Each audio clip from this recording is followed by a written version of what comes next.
আসসালামু আলাইকুম ওয়া রাহমাতুল্লাহি ওয়া বারাকাতুহু। আশা করছি আল্লাহ তাআলার অশেষ মেহেরবানিতে আপনারা সবাই ভালো আছেন। আজ আমরা আপনাদের সামনে 6 কাট একটি পেটিকোট কিভাবে কাটিং করবেন সম্পূর্ণ সূত্র A to Z ধাপ বাই ধাপ দেখানোর চেষ্টা করব ইনশাআল্লাহ। ভিডিওটি স্কিপ না করে সম্পূর্ণই দেখবেন। আর আমাদের চ্যানেলে যদি আপনারা নতুন হয়ে থাকেন অবশ্যই আমাদের চ্যানেলটি সাবস্ক্রাইব করে আমাদের সাথেই থাকুন। আসুন প্রথমে আমরা পেটিকোটের মাপটি জেনে নেই। আমাদের পেটিকোটের লেন্থ হচ্ছে 37, কোমর হচ্ছে 37। আমরা পেটিকোটটি সেলাই করার জন্য কাপড় নিয়েছি 2 গজ 2 গিরা 2 হাত বহরের কাপড়। আসুন প্রথমে আমরা কাপড়টি কিভাবে ভাঁজ দেব সেটি দেখে নেই। আমরা কাপড়টি আয়রন করে নিয়েছি আমাদের কাটিং এর সুবিধার জন্য। প্রথমে আমরা আমাদের পেটিকোটের কাপড়টিকে আপনারা ভালোভাবে লক্ষ্য করবেন, আমরা এভাবে মেলে নিয়েছি। এরপর আমরা এই কাপড়টিকে এভাবে 2 ভাঁজ দিয়ে নেব। এই এক পার্ট 2 পার্ট মিলে এক ভাঁজ। এভাবে প্রথম আমরা ভাঁজটি দিয়ে প্রথমে আমরা আমাদের কোমরের পট্টিটি কাটিং করে নেব। আমাদের কোমরের পট্টির জন্য আমরা 5 ইঞ্চি নিয়ে নেব।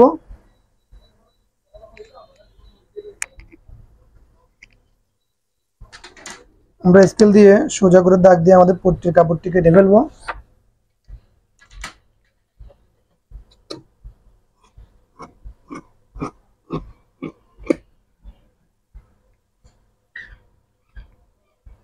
এরপরে কাপড়টিকে আমরা এভাবে 2 মাথা একসাথে করে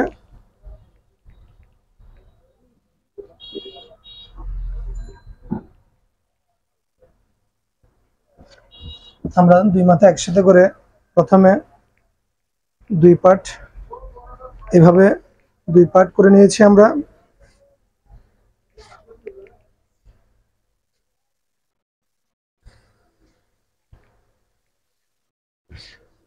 যেহেতু আমাদের এটি কোমর অনেক ছোট, আমরা পাশ থেকে প্রথমে আমরা এভাবে সোজা করে নিয়েছি।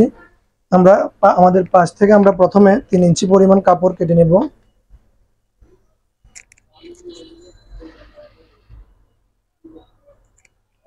আপনি যদি এই সাইজের পেটিকোটে এই কাপড়টি না কাটেন দেখা যাচ্ছে ঘেরটি অনেক বড় হয়ে যাবে। পেটিকোটের ঘের বেশি বড়ও হওয়া যাবে না, আবার ছোটও হওয়া যাবে না। যতটুকু প্রয়োজন অতটুকুই রাখতে হবে। এই সাইজের পেটিকোট যদি হয় আপনারা অবশ্যই 5 থেকে 3 ইঞ্চি চওড়া পরিমাণ কাপড় কেটে ফেলবেন।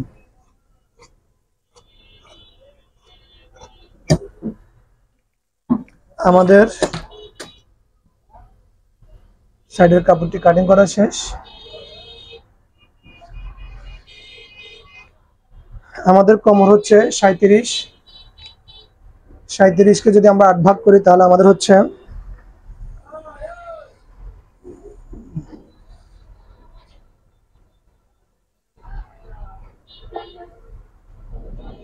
5.5। আমরা সেলাইয়ের কাপড় নেব 6 পয়েন্ট। 5.5 এর সাথে যদি আমরা 6 পয়েন্ট যোগ করি তাহলে আমাদের হচ্ছে 5.5। আমরা সেলাইয়ের কাপড় সহ 5.5 নিয়ে নিচ্ছি। এই পাশে আমরা 5.5 নিয়েছি এইখানে, আর এই পাশে আমরা এদিকে নেব 5.5।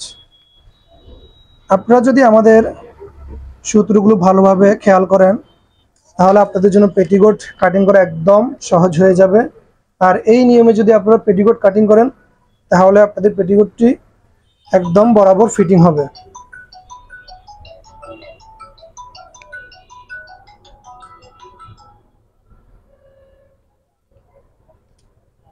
আমরা ফিতা দিয়ে, যেহেতু আমাদের স্কেলটি এত বড় নয়, ওই জন্য আমরা প্রথমে এভাবে ফিতাটিকে এখানে যে মার্জিনটি দিয়েছি আমরা দাগ দিয়েছি, এই পাশে আমরা যে দাগটি দিয়েছি আমরা দোনো পাশে ফিতাটিকে দাগ বরাবর ধরে আমরা পেটিকোটের এই মাঝখানটার একটি চিহ্ন দিয়ে দেব।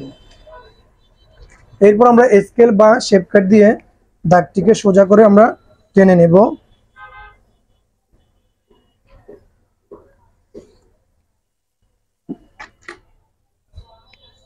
আমাদের দাগটি কিন্তু আপনারা ভালোভাবে ফলো করবেন। ওরপ অ্যাঙ্গেলে আমরা এখন কাটিং করব।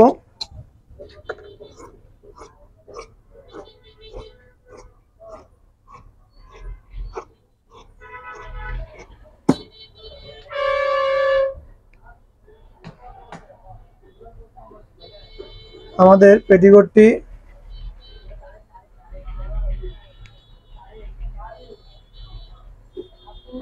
কাটিং করা শেষ। আমরা বাড়তি কাপড়টু কেটে ফেলে দিচ্ছি। আমরা কাপড়টিকে ঘুরিয়ে আমাদের, আপনারা ভালোভাবে ফলো করবেন, আমাদের এই সাইডটি হচ্ছে অ্যাঙ্গেল, ভালোভাবে ফলো করবেন। আপনারা আমাদের টেবিলের দিকে লক্ষ্য করলে আপনারা বুঝতে পারবেন আমাদের এই সাইডটি হচ্ছে অ্যাঙ্গেল এবং এই সাইডটি হচ্ছে সোজা। আমরা আমাদের এই অ্যাঙ্গেল সাইডে নিচের দিকে একটু হালকা রাউন্ড করে কেটে দিব, যেন পেটিকোটটি আপনি যখন সেলাই করবেন পেটিকোটটি যেন গোল হয়ে যায়। পেটিকোটটির নিচের বর্ডার যেন সেলাই করতে আপনাদের কোনো প্রকারের সমস্যা না হয়, ওই জন্য আমরা একটু রাউন্ড করে কেটে নিব যেন পেটিকোটটি নিচে গোল হয়ে থাকে। অনেকেই আপনার দেখা যাচ্ছে এদিকে রাউন্ডটা দেয় না, যখন আপনার পেটিকোটটি সেলাই করে দেখা যাচ্ছে নিচের দিকে আঁকা বাঁকা হয়ে থাকে। ওই জন্য আমরা অবশ্যই পেটিকোটের এই ওরপ সাইডে আমরা খেয়াল করে ওরপ সাইডে আমরা একটু হালকা রাউন্ড করে কেটে নেব। আমাদের পেটিকোটটি সম্পূর্ণ কাটিং করা শেষ। যদি কোনো বিষয় আপনারা না বুঝে থাকেন অবশ্যই আমাদেরকে কমেন্ট করে জানাবেন। ইনশাআল্লাহ পরবর্তীতে আমরা আবারও আপনাদেরকে ওই বিষয়ের উপর ভিডিও তৈরি করে আপনাদেরকে দেখানোর চেষ্টা করবো ইনশাআল্লাহ। আমাদের ভিডিওটি যদি আপনাদের ভালো লেগে থাকে অবশ্যই লাইক দিবেন, কমেন্ট করবেন, পাশে থাকা বেল আইকনটি বাজিয়ে দিবেন, পরবর্তী নোটিফিকেশন যেন সবার আগে আপনার কাছে পৌঁছে যায়। আজ এ পর্যন্তই। ভালো থাকবেন, সুস্থ থাকবেন। আসসালামু আলাইকুম ওয়া রাহমাতুল্লাহি ওয়া বারাকাতুহু।